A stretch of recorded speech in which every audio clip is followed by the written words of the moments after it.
না, আজকে আর কোনো রান্নাবান্না দেখাবো না। তোমাদের নিয়ে একটু বাজারে যাব। আর একটা খবরও দেওয়ার আছে।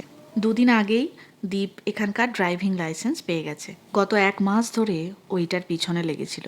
দীপ আসলে গাড়ি চালাতে প্রচণ্ড ভালোবাসে। এখানে গাড়ির লাইসেন্স পাওয়া বড়ই কঠিন। বিশেষ করে যারা ইন্ডিয়াতে প্রচুর গাড়ি চালিয়েছে তাদের কাছে যেন বিষয়টা আরও কঠিন হয়ে দাঁড়ায়। দীপ তো প্রায় আজ 6-7 বছর হলো গাড়ি চালাচ্ছে। ইন্ডিয়ায় তো রাইট হ্যান্ড ড্রাইভ, আর এখানে লেফট হ্যান্ড ড্রাইভ। তো পুরো বিষয়টাই উল্টো হয়ে যাচ্ছে। প্রথমেই একটা রিটেন পরীক্ষা দিতে হয়, ওটাই পাশ করলে তারপরে রোড টেস্ট। কিন্তু রোড টেস্ট দেওয়ার আগে দীপ প্রচুরবার প্র্যাকটিস করেছে, কারণ ওকে ইন্ডিয়ার সমস্ত রুল ভুলে যেতে হবে এবং এখানকার এই কোটি কোটি রুল মাথায় রেখে গাড়ি চালাতে হবে। হ্যাঁ, তবে কিছু নিয়ম আছে যেগুলো সব দেশেই একই। প্রতিটা রোড টেস্টে $300 করে খরচা হয়, মানে প্রায় 18 থেকে 20 হাজার টাকা। যতবারই ফেল করবে ততবার ওই $300 দিয়েই রোড টেস্ট বুক করতে হবে। দুবার রোড টেস্ট দেওয়ার পরে তৃতীয়বারে দীপ পাশ করে যায়। সে যে কি আনন্দ! আর এখানে শহরের কাছাকাছির মধ্যে ছাড়া কোনো জায়গায় ঘুরতে যাওয়ার জন্য গাড়ি অবশ্যই প্রয়োজন। এই যে গাড়িটা নিয়ে দীপ এলো, এটা আমরা দুদিনের জন্য ভাড়া করেছি। আগামীকাল আমরা একটা জায়গায় বেড়াতে যাব এবং অনেক সকালে বেরোবো। সেই কারণে আগের দিন গাড়িটা এনে রাখা দরকার ছিল।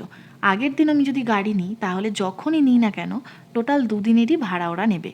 তাই ভেবে দেখলাম আমাদের মাসকাবাড়ি যে বাজারগুলো আছে যেগুলো প্রচণ্ড ভারী হয়, যেমন আটা, ময়দা, চাল, আমরা একেবারে 10 কেজি করে চাল নিয়ে আসি।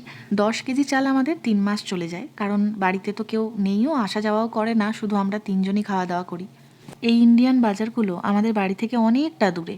তোমাদের আগেও দেখিয়েছি যে আমরা কিভাবে এখানে পৌঁছাই, আর তারপরে এত ভারী ভারী জিনিস আমরা বয়ে বাড়ি নিয়ে যাই।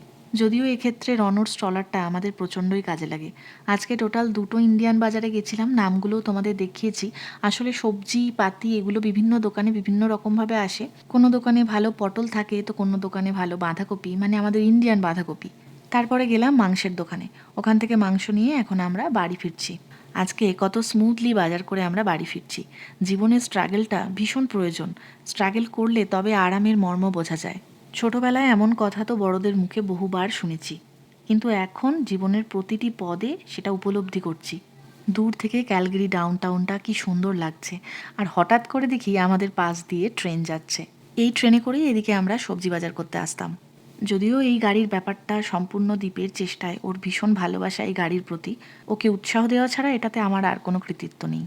বাড়ি ঢোকার আগে একবার ডলারামা গেলাম, ওখান থেকে আগামীকালের জন্য কিছু জিনিস কিনলাম। এই যেমন আমরা তো খাবার বানিয়ে নিয়ে যাব, তাই ওই ডিসপোজেবল প্লেট, চামচ, এই সব টুকটাক কিছু জিনিস কিনে নিলাম।